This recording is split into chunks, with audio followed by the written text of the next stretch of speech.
Welcome all to Let's Get It, where we attack today's local and national hottest sports topics. I'm your host, Randy Dutkin, and let's get after it.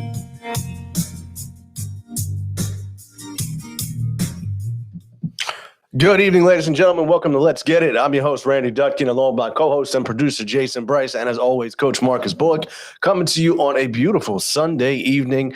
Unfortunately, the Philadelphia Eagles dropped their home opener today, 17-11 to the San Francisco 49ers. We're going to get into that. Going to get into a little bit more talk about the Eagles' start to the season, Jalen Hurts, and of course, I know Jay wants to get also how Carson Wentz continues to affect the Philadelphia areas. We'll touch on that. Touch on the Phillies and New York Mets, which actually play tonight on Sunday Night Baseball as the Phillies look for the sweep and to move into first place in the NL East. So I'm excited about that, Jay. I'm very excited about that, Coach. I'm excited about it. And Coach, and for all everyone out there, Coach went to his first Phillies game in a long time. I want to hear about that. Mm-hmm. And in just a little bit later on, we're going to be having the head coach from Timber Creek football, Coach Brian Wright, going to be joining us. We got a great show ahead. But before we get into everything, as usual, Coach, how are you tonight? I'm doing all right, man. It was a rough week, long week, but, getting through it.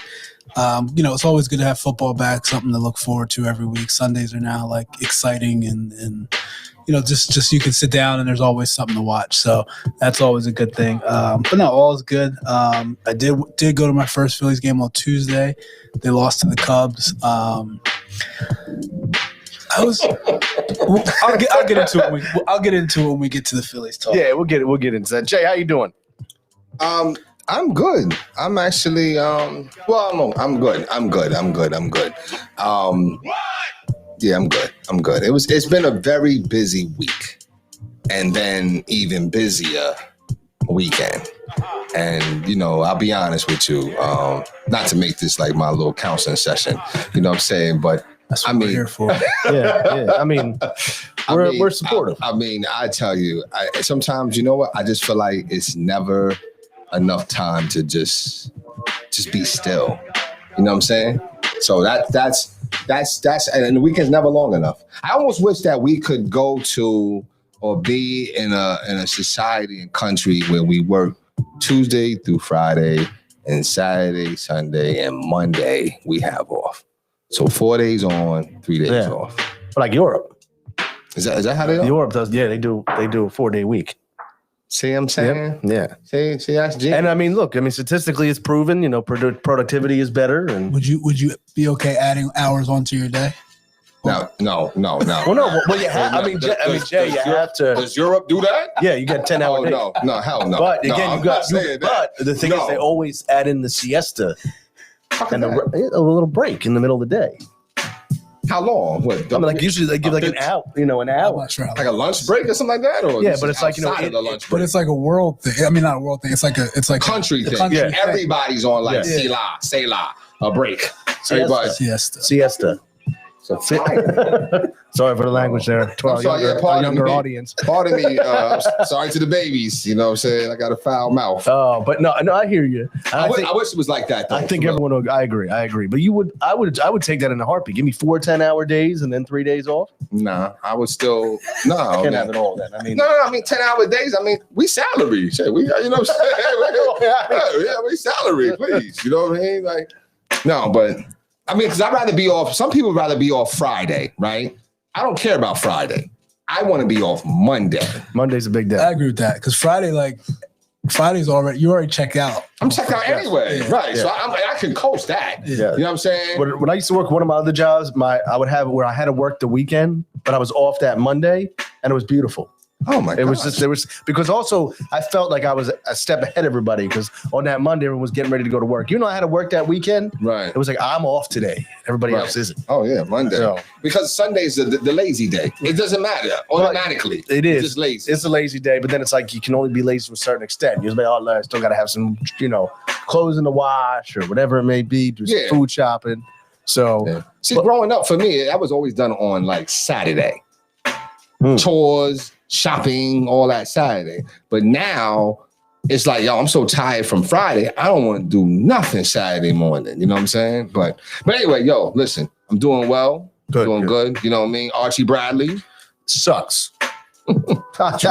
You were promoting him, though. Oh, my God. It's all good, though. Listen, Well. listen, I mean, they are on the back burner. The first I really want to get into and discuss is the start to the Eagles season. They dropped today's opener. Oh, sorry, Coach. Okay. They dropped the opener today, 17-11, in a game that started out really exciting. I know that, Coach, you had said that, and I agree. You had early on, they came out strong. The defense was on fire. They were really shutting down the Niners and Jimmy Garoppolo, who I thought at one point was going to get pulled. I think it was about the third or fourth time in a row they had 3 and out. And I was saying to a buddy of mine while we were watching the game, that if I'm the coach, Kyle Shanahan, and the Niners, I almost consider going to my rookie quarterback, especially now where that's been, a big thing in the NFL. But one of the things with the Eagles too is, they came out strong, but they didn't capitalize. I know I'm thinking about the one time within the 5-yard line that they came away with no points.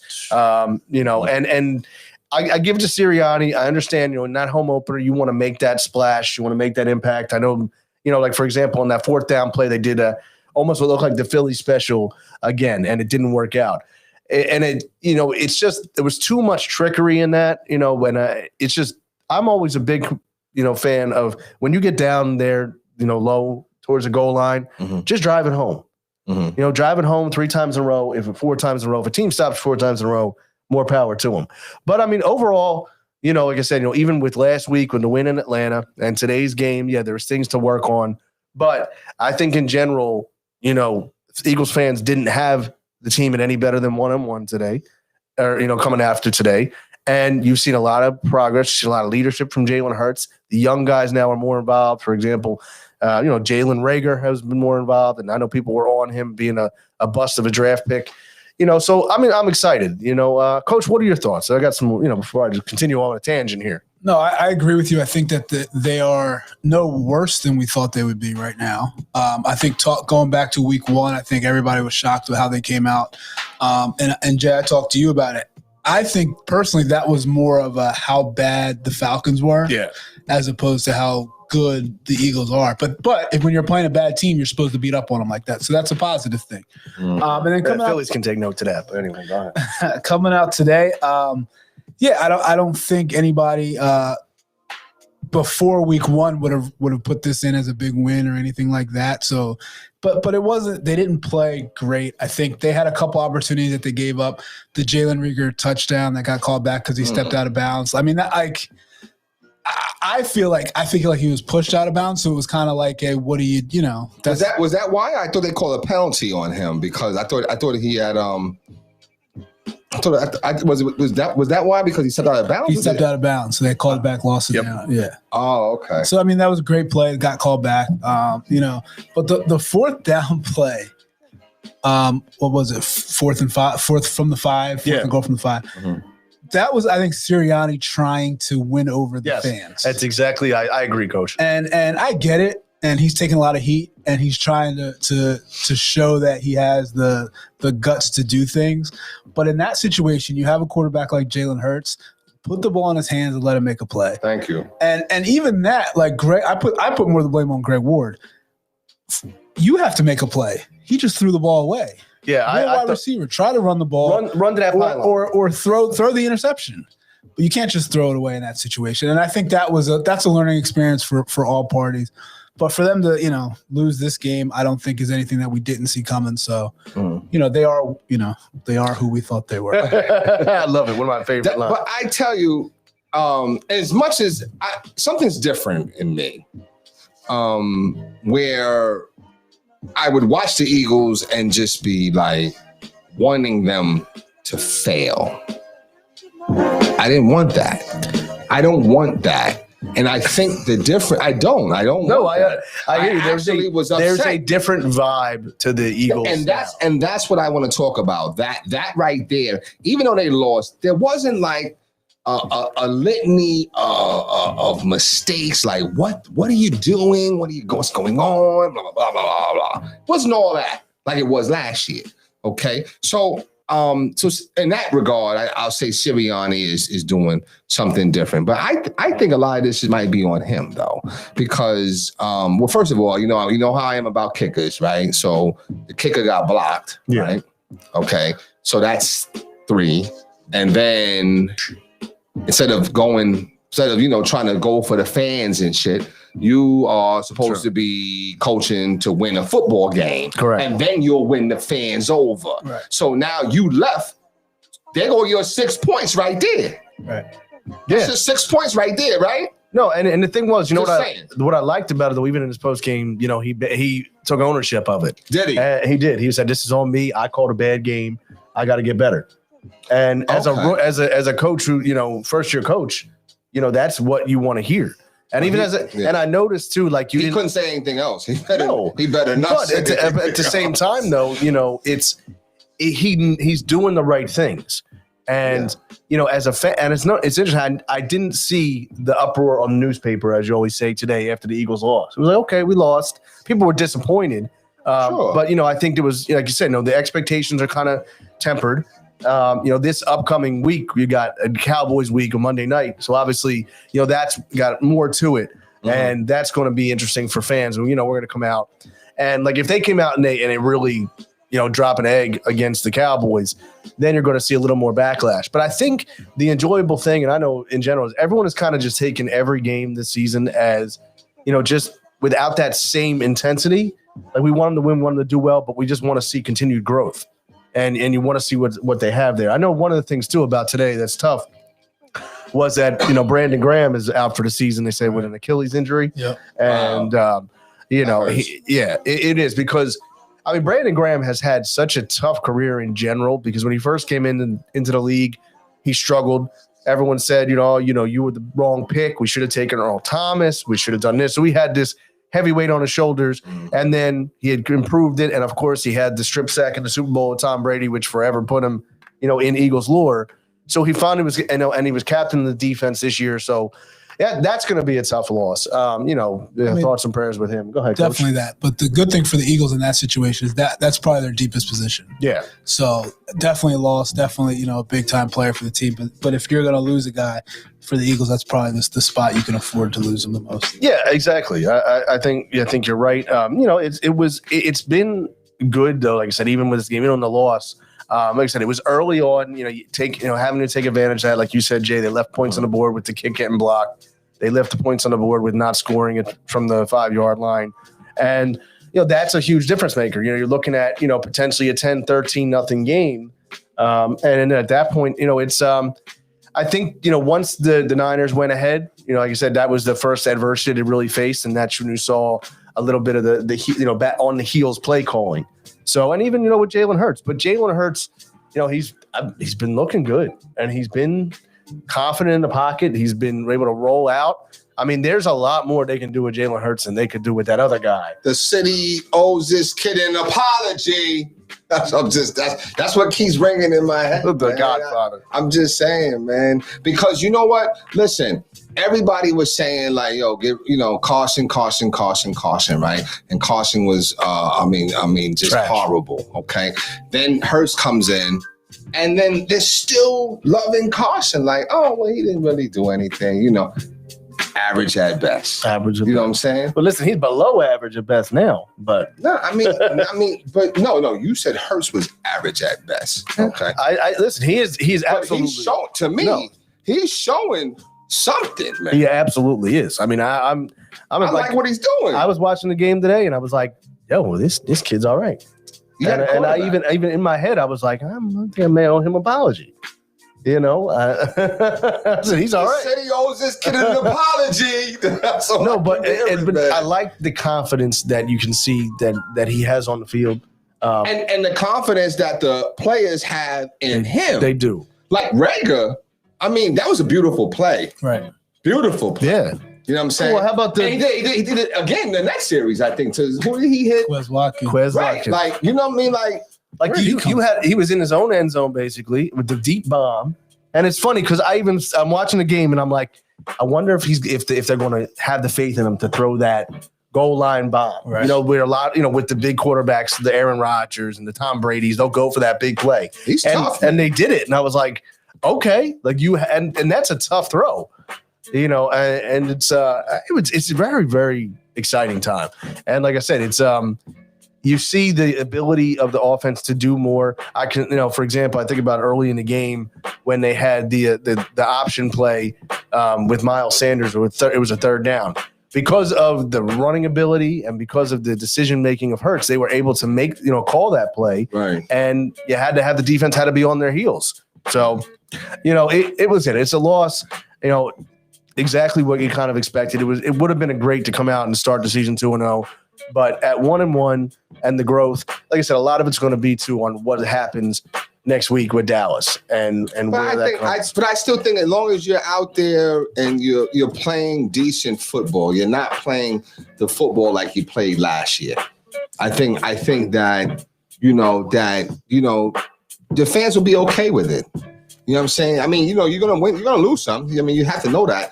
But I do think that if because even this was a loss, but it wasn't a bad loss.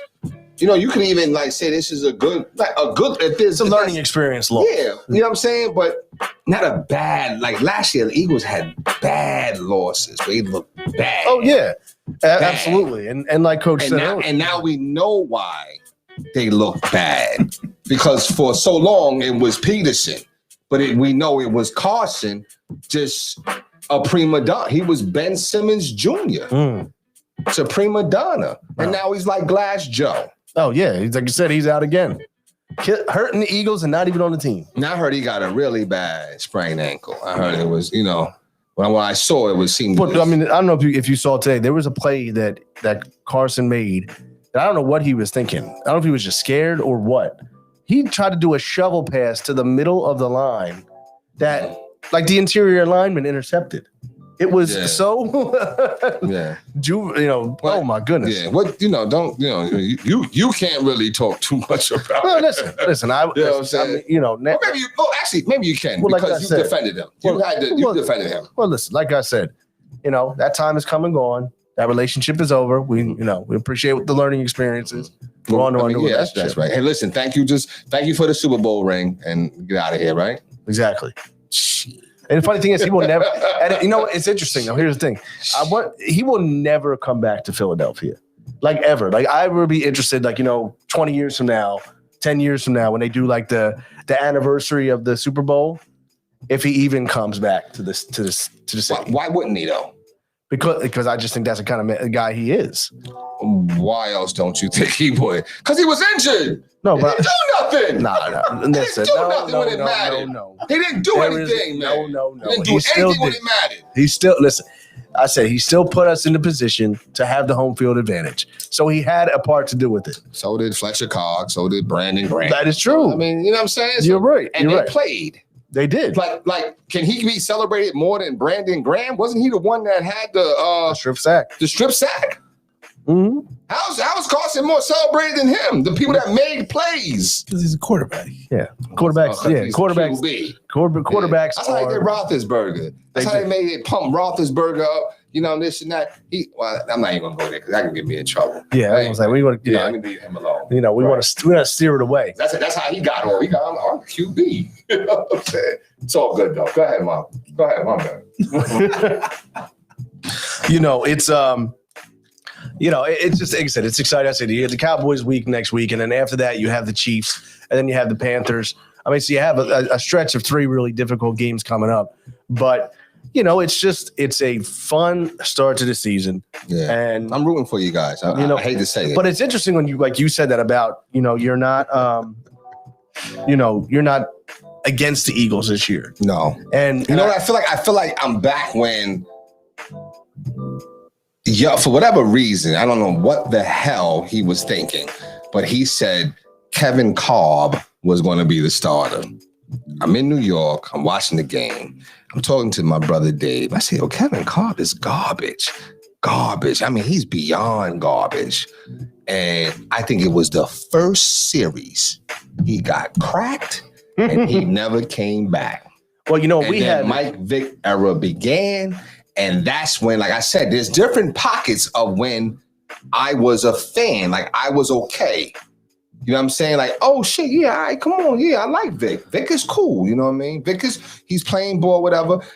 Good. I even liked him a little bit. Like when y'all had Sam Baffert, Bradford, yeah. Yeah, well, okay. You had a high octane offense, man. I don't know if we ever had a You did in the beginning, man. You guys was putting up points like no tomorrow when Chip Kelly first came. Yep. Right. But as soon as the Riley Cooper shit happened, it was a wrap for me. It was a wrap. Oh, you know my God. What a bum. What a wrap, bum. yo. You know what I'm saying? So the sad thing is that, like, for a stretch there when we had nobody, we were like, oh, he's a good receiver. Like, no, he wasn't. It was garbage. Yeah, that's what I mean. But there was like a stretch. It's funny how when teams are struggling, you look at guys and you like put them up on pedestal. I mean, I've been guilty as can be about that. Sure enough, I'm looking at. Sure enough, Friday night. I said, let me turn this little game on with this Mets and shit, right? I said, oh wait, who was this lumberjack? Lumberjack Bradley. Oh, I said, that's Archie Bradley. No, and got the nerve to wear number 23. Ain't that some shit? Yeah. I feel like they should listen. Like, if you're the guy and the uniform guy, you should make listen, sir. You don't qualify to wear 23. I don't care what sport you're in. They won that game though, the Phillies. They did. They squeaked it out, right? Listen, right. But I just knew that they was coming back. I mean, it was what 4-1, and you saw you 4-2, 4-3. Let me tell you, if you are a betting man this season, if the Phillies are winning, bet against them. Oh, absolutely. Because you will win. Yeah. Even if you just take the other team plus like 2 runs, yeah, you will win. Yeah, they won't win tonight though. But go ahead though. Yeah, they won't. I know. On they won't win. Is Zach Wheeler pitches? Zach Wheeler? Ace. No, tonight's Kyle Gibson. Oh, okay. Gibson's going tonight, but that's the thing. It's going to be an interesting game. Yeah, we'll see. I mean, it's funny. You see the Phillies fever back up. And but they got to beat the bad teams. Well, Coach, when you were there, did you see the fever back up or what? No, that's what I was gonna. So no, I went to my school, and we were fortunate enough to sit in a box. Oh, so it was pretty sweet. Damn. No, we were in like the middle. Sky. Okay, yeah. I got you. So it was cool, and then. So all the kids, they run straight into the seats. There's only so many seats. Right. So I'm standing in the back. I wanted to kick one of them out, but I had to be right. So I'm looking around. I'm like, oh, it's about 7:05. All right, game started. Oh my goodness. All right. Oh, it's a good game. Okay. Right. I think that game, Odubel hit a leadoff home run, so it's 1-0. Yeah. All right, about the third inning comes, I'm looking around, and there's nobody there. No.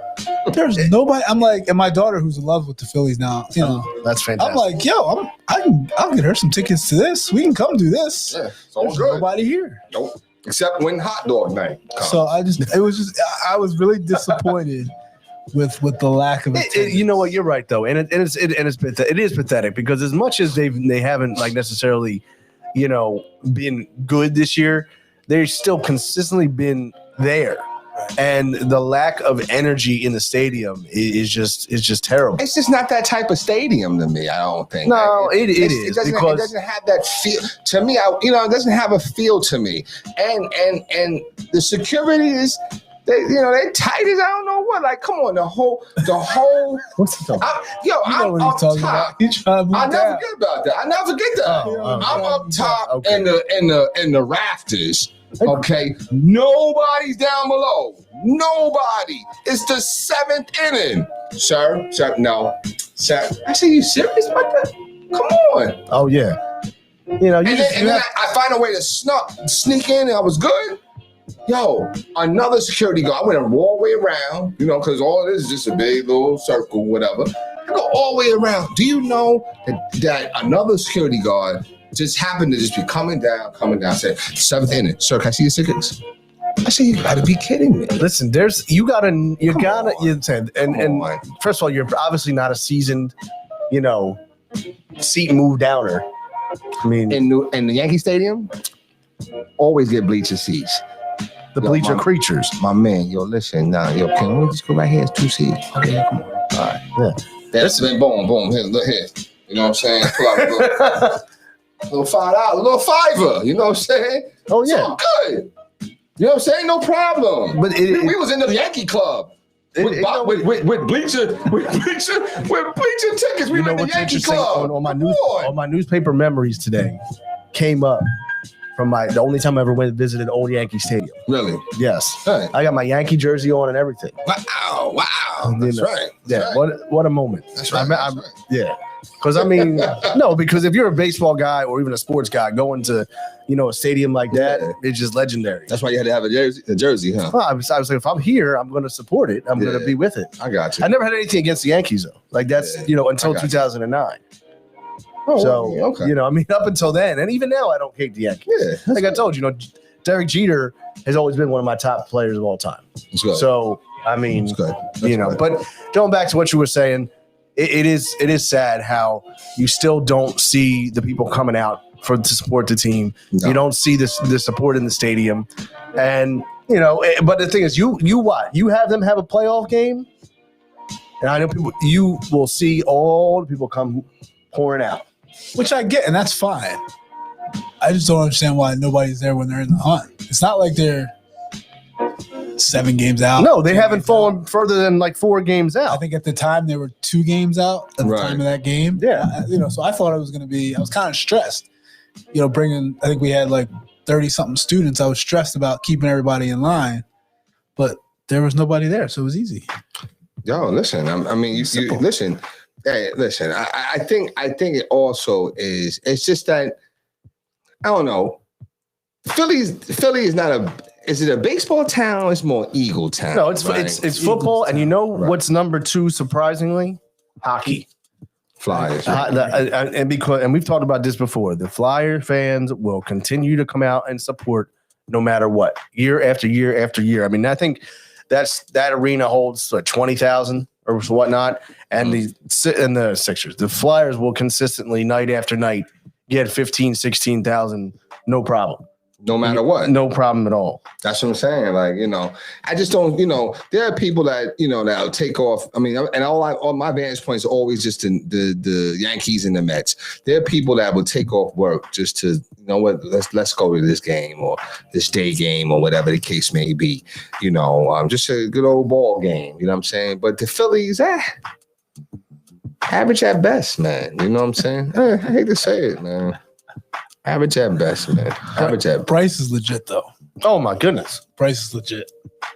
Yeah. I mean, like I said, thinking about stepping up, like even if they don't make the playoffs, I think he's won himself the MVP for the National League. I mean, his second half has been unbelievable. It's just, I think it depends. Like if they finish 1-2 games out, I still think he can win the MVP. But what he's done recently has been and he's been having the MVP at bats, which means like even last night, it was 2-1. You had runners on first and second. They needed that big hit. He rips the double to right field. So he's been having those MVP at bats. Mm-hmm. So, but with that said, we actually are going to be turning it over and are more than happy to be joined by head coach Brian Wright from Timber Creek High School football team. Coach, how are you tonight? Good. How you guys doing? Can you hear me? Doing very well. We appreciate it. Yeah, we hear you very well. Hear you loud and clear. So, Coach, like you did, once again, we appreciate you joining us tonight. Like I said, this is Marcus Bullock and Jason Bryce, the two. I know we had spoken a couple weeks ago, and again, excited to have you on and talk a little about your playing, background, about the current program, about your experience. And again, just continuing to shed light on local high school sports and continuing to grow. So, in general, how you doing tonight, Coach? I'm doing happy to be with you guys tonight. Good, absolutely. So, like I said, Coach, we kind of talked about a little bit before we get into the current program and whatnot. I just kind of want to get a little bit about your background. I know you were a local player growing up, and had a lot of success. Know a lot of the other coaches in the area. So, just kind of give us a little bit of brief background about yourself to how our listeners can learn about you and your playing career. Sure, no problem. Like you said, local guy. Grew up in Blackwood. Lived there my whole life, essentially. Played high school ball at Gloucester Catholic. Had the opportunity in my senior year to play for Coach Icavone, who led us to a parochial B at the time, state championship game up at Giant Stadium against Marist. We lost 16-12. Coming off a year prior, we went 1-8, 1-9 or something like that. One of only 2 guys on my high school team to go play college ball. Played 2 years at Lackawanna Junior College and ended up starting for a year and a half, year and 3/4 up there, and then had some opportunities to go elsewhere. Came back from a recruiting visit up to Boston. Came home and I saw Rowan playing in the Stag Bowl and a bunch of my buddies out there playing. And I told my parents I wanted to come home and play for a national championship. Worked out well for me. Lost in a national semifinal my first year there, and then had 2 other years there where we lost in the national championship itself. And then I went and coached a year freshman at Gloucester Catholic, and then went back down to Rowan, and was just down there talking with Coach Dottie about X's and O's, and I was going to be the varsity offensive line coach at Gloucester Catholic, and essentially never left there for the next 13 years. Or 12 years, I'm sorry. So, I've spent a lot of time down in Glassboro. And then it got to the point where, I was happy with what I was doing, but my professional career, teaching-wise, kind of was leading me other directions. And then I kind of got the calling to want to be a high school coach. First, I didn't start out to want to be a head coach. I just wanted to teach in a high school and coach ball. I interviewed for a couple different places in my last 2 years there down at Rome. My last year, I interviewed at Camden High and Cherry Hill West. Yeah. I was offered the job at both places. West from the jump felt like a really good fit. So Camden High kind of hemmed and hawed about getting me a teaching position in the building. West said they would work with me to get me one, and it's funny how things work out. End up coaching 8 years at Cherry Hill West. We really made that program our own. It was a lot of fun. A lot of hard work, blood, sweat, and tears went into that. And I walked into a really good situation. Kind of AD at the time, Lou Papa told me, he said, "Coach, program's yours. You can do whatever you want with it. There's no tradition here." And to be honest with you, I was a little surprised by the lack of tradition. I contacted Phil Anastasia, who's a friend of mine. Said, "Phil, I need the year-by-year record of Cherry Hill West." Over the year-by-year record, a couple days later, and I kind of back a little bit. I was like, "Man, what did I get myself involved with here?" It was historically a 2-8. Historically Yeah, Coach, 2-8 program. What's that? I was gonna say, being a Cherry Hill guy, and Coach also was a Cherry Hill guy. Like we were saying before, there was no tradition for Cherry Hill football at all. And being an East guy, I remember we were talking about with Cherry Hill West at the time. It was that was pretty much the only game that each high school had a chance to win that year was the Thanksgiving Day game. So the football tradition, very much a lack of thereof. Yeah, well, it's funny you say that too, because that was one of the things early on. We kind of figured out, and it was something we actually had to change within our program. Everything was built around that game, and we kind of had to press upon our kids that there's more to, our goals are a little bit more loftier than beating the other team across town. And don't get me wrong, it's a huge game. We lost it the first time in 2012. Coach Cohen had an awesome team that year. They were really, really good. And that feeling after that game, we kind of said it to each other, like, we're never losing this game again. And we went out and we won it the next 7 years. But it was, the kids put everything into that game. It was like, listen, our goals need to kind of change a little bit. We want to, make playoffs, win games, and do that. And by 2016, I think we were up to like number 6 in South Jersey. We had all sorts of things going on. It seemed like we were on the front page of the newspaper every week. So that was a really good year. We actually ended up having on that team, and we had Harrison Hand, who number 3 corner for the Vikings right now. So we really good group, and we had a parent group that really accepted us into Cherry Hill. And it was pretty neat to see. I didn't know how deep they accepted us until we left, and it's I guess you really don't know how much you're loved until you're gone. And we had the opportunity to go back a couple of weeks ago when we were scouting Morristown and West played them, and we didn't get to see much football because everyone wanted to talk to us and see how things are going and give us their well wishes, And then 2 years ago, the Timber Creek opportunity came about.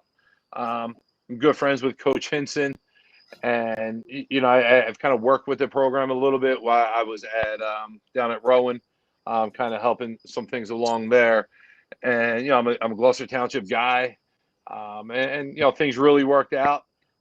Different type setting. Walking in, we walked in at West with no tradition, and then you walk into Timber Creek with tremendous tradition over the last 20 years that the school has been open, and I don't say try to fill Coach Hinson's shoes because I don't think anyone could. I really do think you're setting yourself up for failure with that. But we're trying to do our own thing here. It hasn't been easy to say the least. But I really do think we have a lot of things going in our direction. The direction we want to go here, and really trying to turn this into our program, which is not a slight on Coach Hinson and his guys and the guys that came before us. We're only just trying to make this thing better than how we found it. And I think given the time, we'll be right where we want to be and expect to be. Absolutely. And just for our listeners, I know that, when you refer to Coach Henson, it's, Coach Robert Henson, correct, who is, now with the, Rutgers University and the success they're having up there. So, when you talk about him, you talk about something like you said, who's, grown, the local programs. And it's always cool to see the local high schools transition to what we consider the local colleges, Glass, Rowan, Yep. Rutgers, those type of things. So I know you said you transitioned, into, Timber Creek and, and now that's your tradition. So as a coach, and this is always what we ask a lot of our coaches, what is your coaching philosophy and what now are you really trying to instill in the kids that you're coaching? Coaching philosophy is simple, or basic. We come in and we say the word love a lot in my program, and and not to be folksy or whatnot, but we really do love our kids and allow that to be our guiding principles within our program. We tell our kids all the time, our job is simple. It's to leave this place better than we found it. And that kind of guides us where we go. We want to build young people to be responsible adults and better, college students, better fathers down the road, better people within our community. And we take that stuff not lightly at all. And the football stuff is kind of secondary. Once you get them to kind of buy into them as the person. Football, it really is a simple game. And, I think sometimes as us as coaches make it a lot more difficult than it really needs to be. But, we've tried to simplify the game itself to its simplest parts and gives us opportunity to work with our young guys in many different areas. And I'll be honest with you, it's not always for everyone. Not everyone understands it, but it's been successful for us. We were able to win football games in Cherry Hill with at times not very much talent, but just with kids that were willing to do anything we asked of them, and not for themselves, but for the glory of the program. And it's been a recipe for success. And like I said, we had a handful of kids.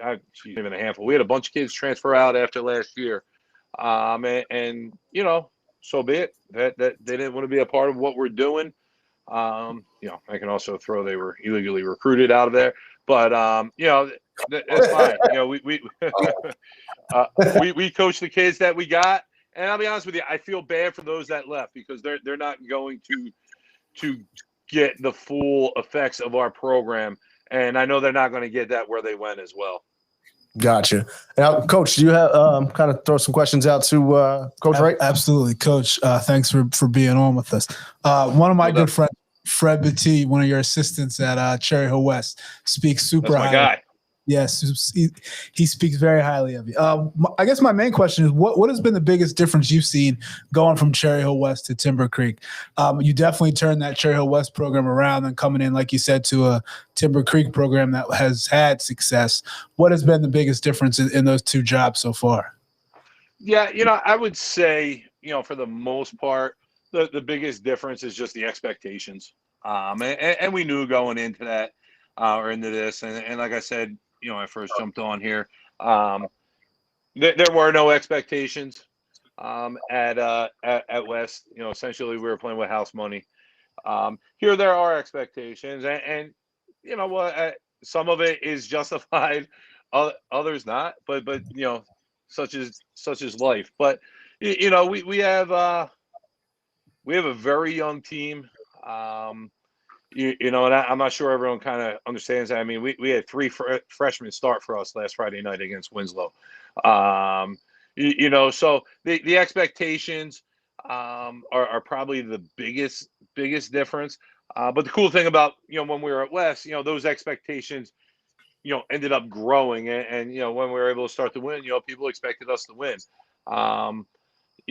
But Creek is everything's been set up. Coach Henson and his staff over the last 12 or 13 years, whatever they were there, they kind of just laid the blueprint out.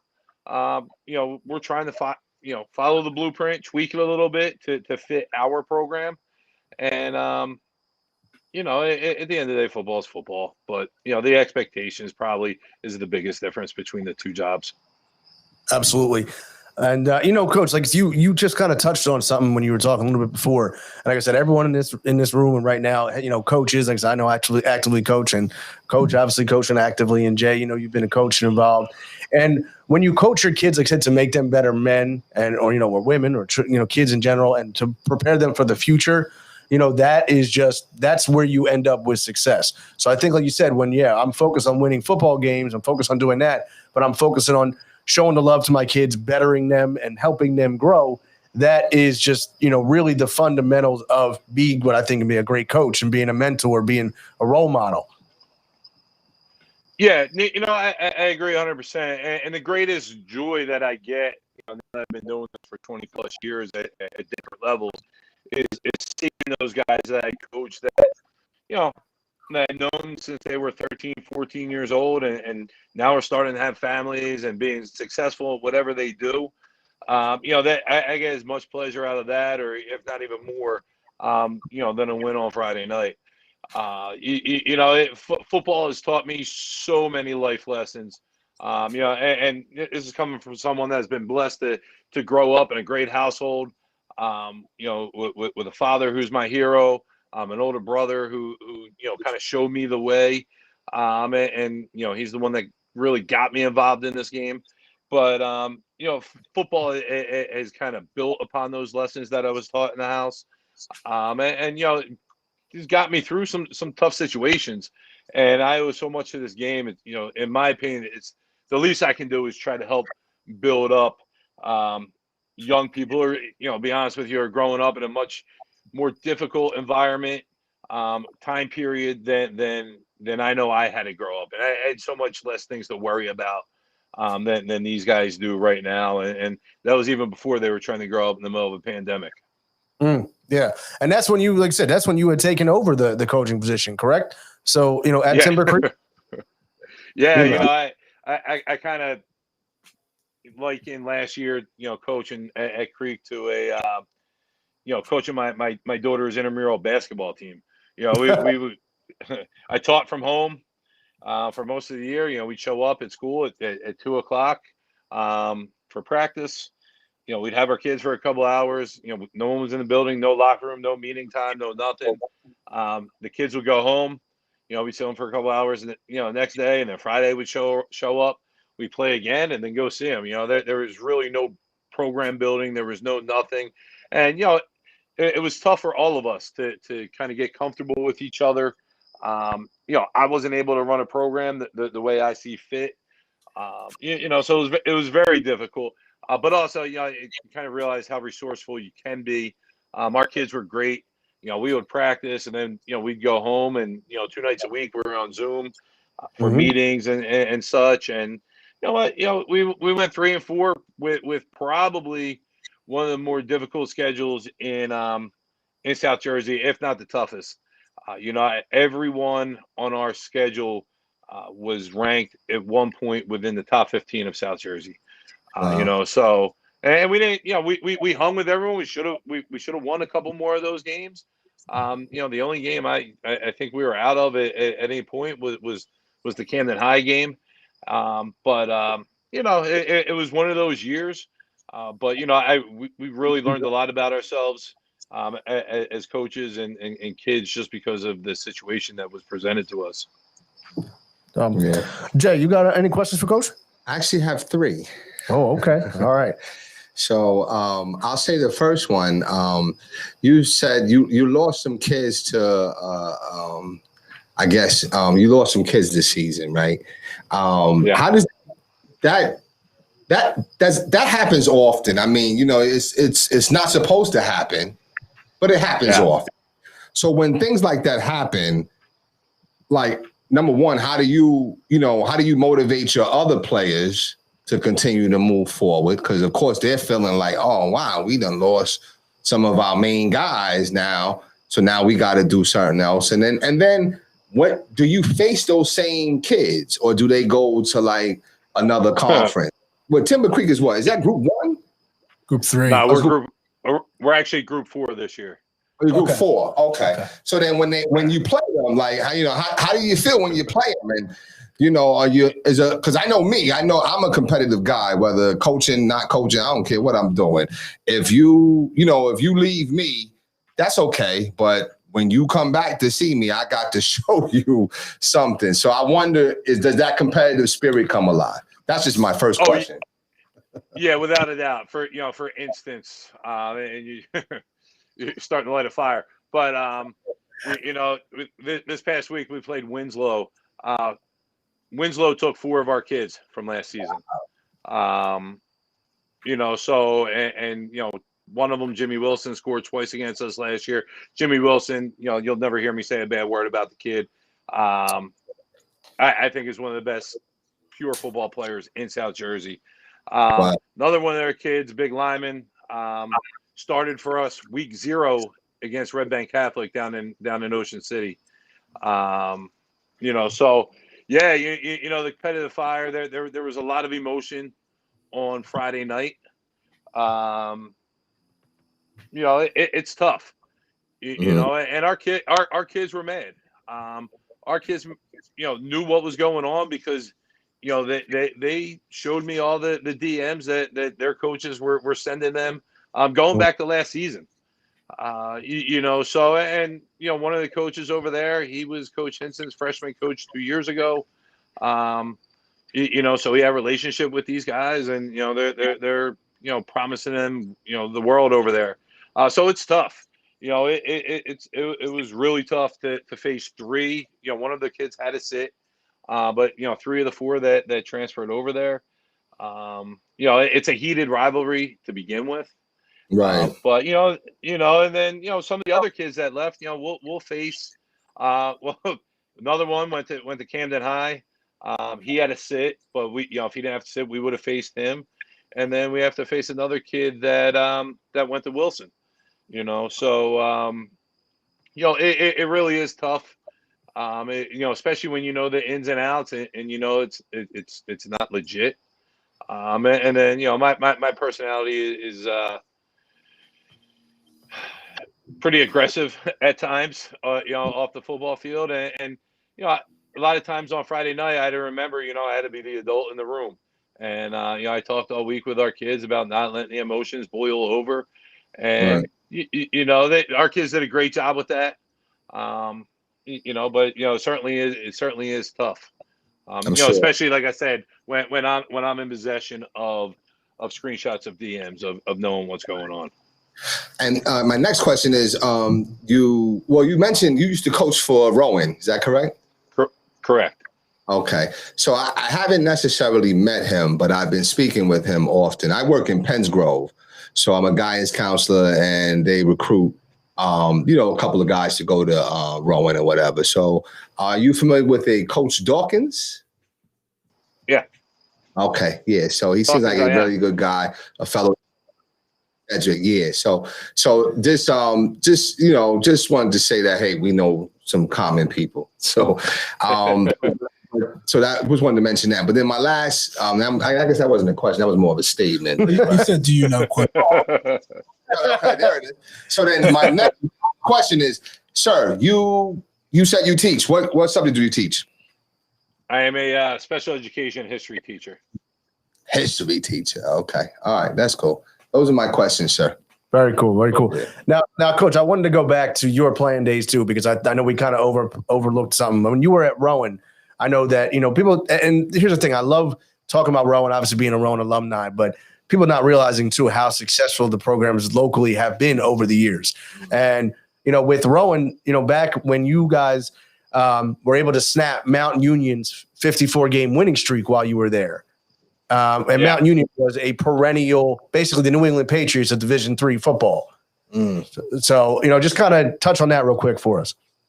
Yeah, that one of my best football memories, is we went out there and the night before, we do our pregame walkthrough out at their stadium, which was pretty cool. Especially being a huge college football fan that I am. And just, all the tradition. Unfortunately, Rowan's a huge part of that tradition they have out there. But, we go there and we're coming out of like an old country buffet or something. Good spot. A little kid comes up and, he asks us, who are you guys? And, pretty much what are you doing out here? Like, we're playing Mount Union tomorrow. He's like, you guys are going to get smoked. I'm like, all right, so How old was this? He couldn't have been older than 6 years old. Wow.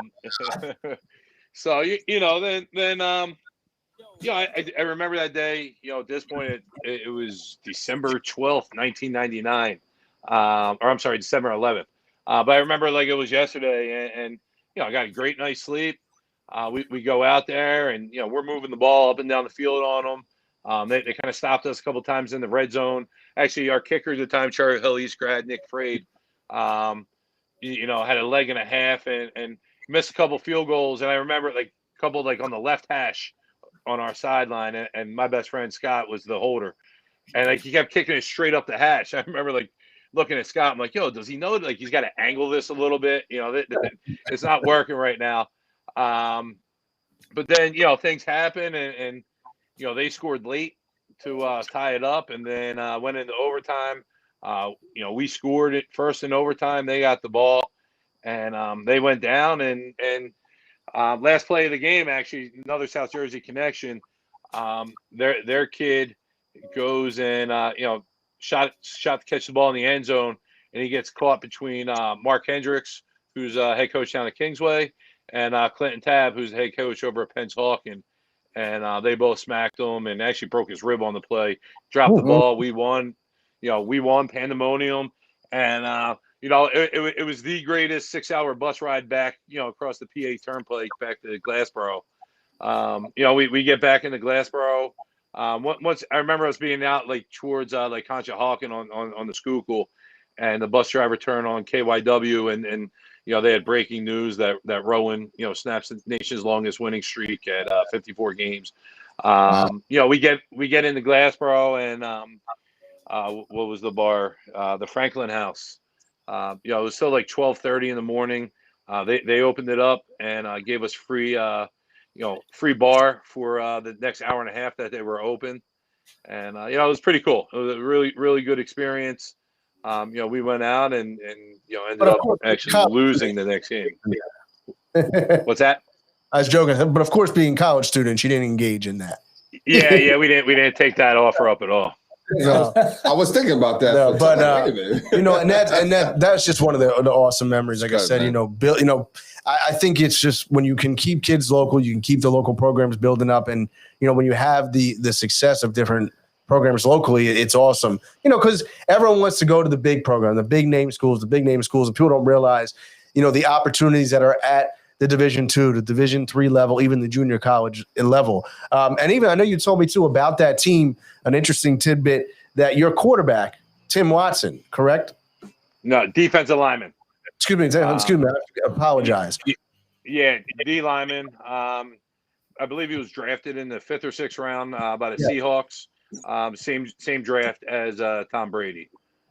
Yeah, that's cool. Okay. Yeah, and it's just a pretty cool connection there. And it's just so, Coach, just kind of appreciate that, and just kind of to go back to your program, and just like I said, always highlighting our local programs. Once again, we're with Coach Wright from Timber Creek High School football. Just for your team in particular, is there anybody that you just like to highlight, or you can say like this is a great coachable kid, and everyone should have XYZ on their team? Yeah, certainly we have a very high-profile quarterback in Donovan Leary, who's committed to Illinois. Awesome kid. I think Don's a kid that everyone would love having part of their program. Kid spends decent amount of time over at my house. But we have some kids that aren't their names aren't as well known. But a kid like Jimmy Wells, my right tackle and starting Mike linebacker. A kid that doesn't come off the field. He's our long snapper, our short snapper, plays both ways, and just kind of loves the game and flies around. And he looks like a football player should look like after a game, just completely exhausted, jersey all muddy. Just looking forward to going back and out there the next day. Whatever I need, yes, coach, no coach. He's going to be a really good football player at the next level next year. Another kid, another one of our linebackers, Marcus Miller. Marcus is probably one of the most, if not the most coachable kid I've ever been around. He takes coaching, and it's just, you can ride him and all you get back is, yes, coach, I got you, coach. Yes, coach. So our program is full of those type kids. I mean, I could go on for the next 45 minutes talking about those type kids that we have in our program. No, like I said, just like I always like to just get some attention, like especially said to the lesser names, like you said, just bring it to light. Like I told you too, my experience of coaching Donovan actually in baseball, I can attest to his coachability, and how awesome it was to coach him. And like you said, whenever you have kids that are coachable, it just makes for a great program. Well, Coach, before do you have any before we let you go? Just want to see if Coach or Jay have any final thoughts for Coach. I got one. Okay. Coach, who is your NFL team? Would have to be the Eagles. I got to be honest with you though. I'm not a huge NFL football fan. Like I don't plan my Sundays around NFL. I'm more of a college guy. Who's your college team? Anywhere Nick Saban is. I'm a huge Nick Saban fan. Okay. So, speaking of, so what did you think about yesterday's game when obviously it was a great game with Florida and, at Alabama, the expectations are through the roof. And he was actually getting a little bit of flack from some of the Alabama fans about how that game ended up. What were your thoughts on that? Yeah, in terms of coaching, like you kind of look at it and you're like, that game will probably help them more going forward than, if they would have won by 40 like they usually win every week.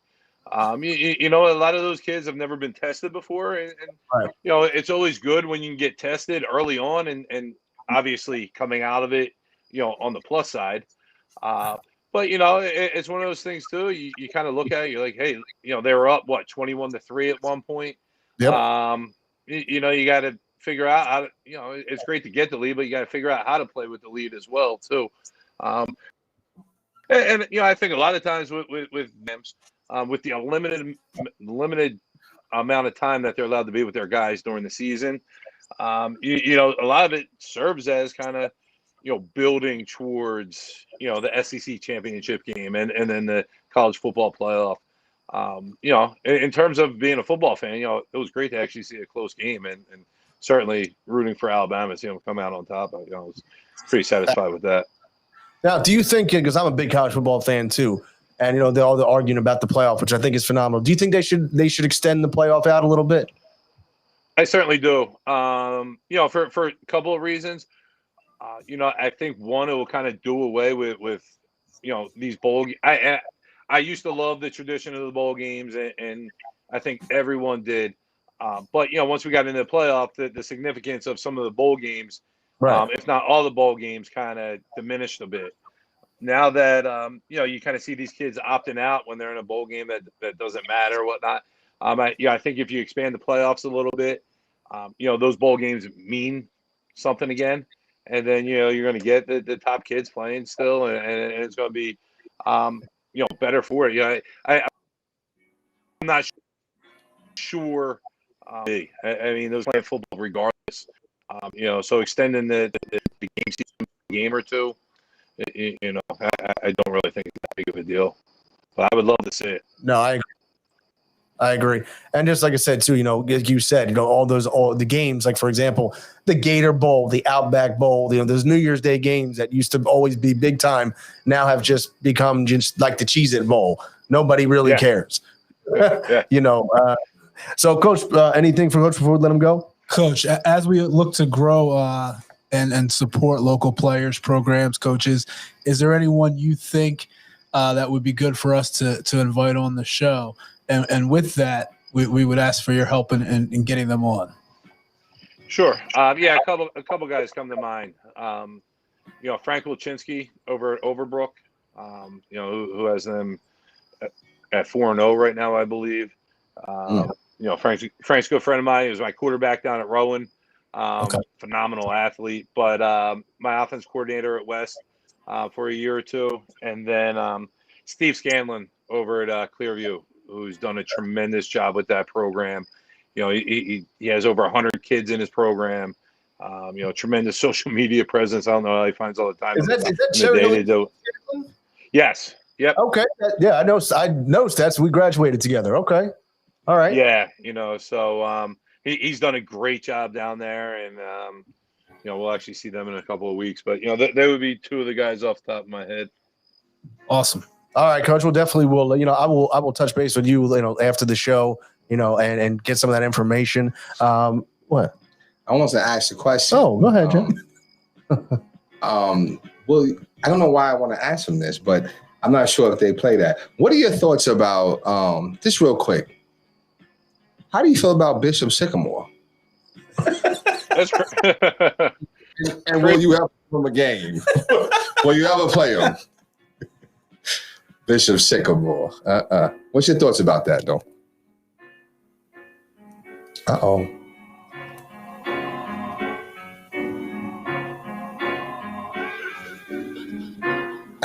I think we lost you, Coach. Coach, are you still there? Are you on mute or something? Or we can't hear you.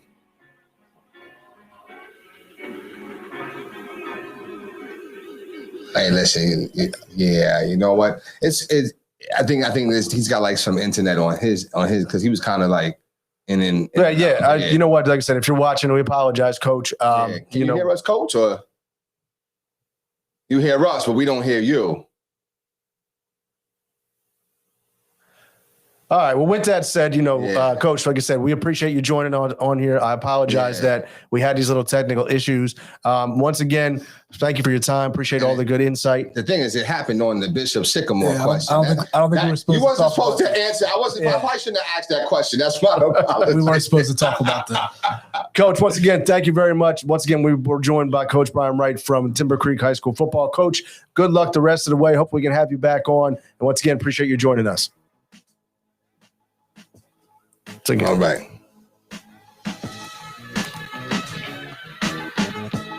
Yeah, I think that he was having like some internet things. Like at different times, he was like kind of going in and out. Well, once again, though, let's give him a round of applause, Absolutely. OJ. I think that the FCC ones, maybe was, which they're always listening. They heard you bring up Bishop Sycamore. It's that strange, right? And they cut off the feed. ESPN's tired of that. Right. They don't want to hear more Bishop Sycamore. As Let's Get It is now a nationwide, people are, But once again, Coach, phenomenal stuff. And like I said, we're continuing to grow it. Good guy, too. Just from the onset, just in our shorter period of time, just a good guy. And you could tell that he's like there's coaching and there's coaching with morals and principles, like you coaching yourself, with purpose. Coach. Like, you know what I'm saying? Like, there's it's just morals and principles. Right. Like he's not putting life lessons. I'm sorry, he's not putting the game above life lessons. Right. So I can tell that his players are not commodities to him. Right. You know what I'm saying? So good guy, man. And, you know, Really good guy. Yeah, and like you said, Jay, when you're talking to him about, the challenges he faces, other, players being recruited away and pulled away, and how, he's able to handle that, and you said motivate his own players. Fantastic stuff. So, like I said, good luck the rest of the way to coaching the Timber Creek High School team. One of the things, though, before we kind of get into wrapping up our final thoughts, one of the things we didn't get a chance to bring up, and I wanted to talk about it for a minute as we continue to follow the saga, it seems as though the Sixers are content with starting the season with Ben Simmons on the roster, finding him, and letting this play out. What are your thoughts on that?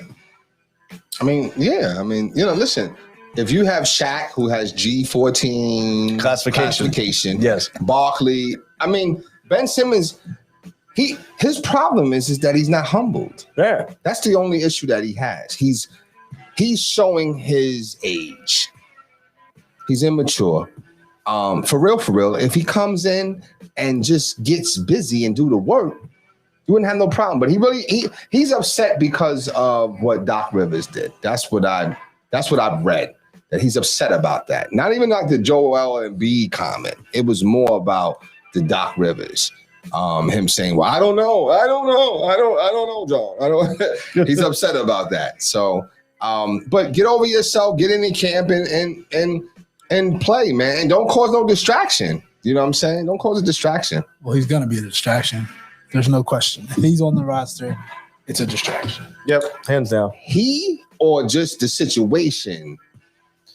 Because he could. Okay. If he, no matter what happens, he's either going to show up, and that's going to be the story, or he's not going to show up, and that's going to be the story. Yeah, it is. Dumb. And when we open up camp too, is it end of September? It's coming up. I believe it's got to be end of September, beginning of October. Yeah, it is. But with that said, again, we had a great show talking about the Eagles, talking about a little bit of the Phillies, and of course, Coach Brian Wright from Timber Creek Football. And I know, as always, like to get into our final thoughts. Jay, we'll throw it over to you today for the final thought. Just looking forward to a good week. Hopefully it's not, each week is getting a little less busier and busier. So, looking forward to that. Looking forward to getting some, some football back in and watching some high school football. Unfortunately, my Penns Grove team, we weren't able to play this week. But hopefully, I'm not even sure about next week, but hopefully soon we'll be able to play. And that'll be exciting. And, we got fall league basketball that's in effect. In fact, we played Timber Creek and beat them today. So that was good. We lost our 2 games in Philly, only 5 guys. It's just, I said, listen, I would call your teammates and text them and tell them, listen, you left me out there. How do you do that? Like somebody's got to hold people accountable. You can't have 5 guys where other people are having teams that they have 2 teams pretty much. That's how many guys they have. And we got 5 guys to play 2 games, 20-minute halves. That's exhausted. You can't do it. That's tough. You know what I'm saying? So, but they played well. They were valiant. You know what I'm saying? Good efforts or whatever. No blowouts. You know what I'm saying? So, decent, 10, 11 points you lost by, whatever, both games. So decent showing. But just looking forward to, just like, listen, everybody, the kids everybody's good. Hopefully the Giants, they suck. They're like a JV team, They need to move on from Eli. They still have Eli lingerings around. You know what I'm saying? No, I'm serious. Like, because that was your glory. So you got to move on from that. So I know a lot of Giants fans don't think Daniel Jones is the guy. I don't think he's the guy. Yeah. I don't think Joe Judge is the guy. Well, yeah. I think that, it's just, it's just not what Big Blue is not representative of Big Blue. You know what I'm saying? So you want to see. It's like powder blue right now. I mean, you can say that. That's cool. He doesn't like. No, that's cool. Listen. My boy Donnie, we went to high school together. We're friends on Facebook or whatever. Because our other New York team, the Jets, they're just horrendous. But he actually made like a little comment on, and I was sitting here laughing in my head what he said about the Jets, that Jets, JETS, stands for just end the season. They suck. Jets suck.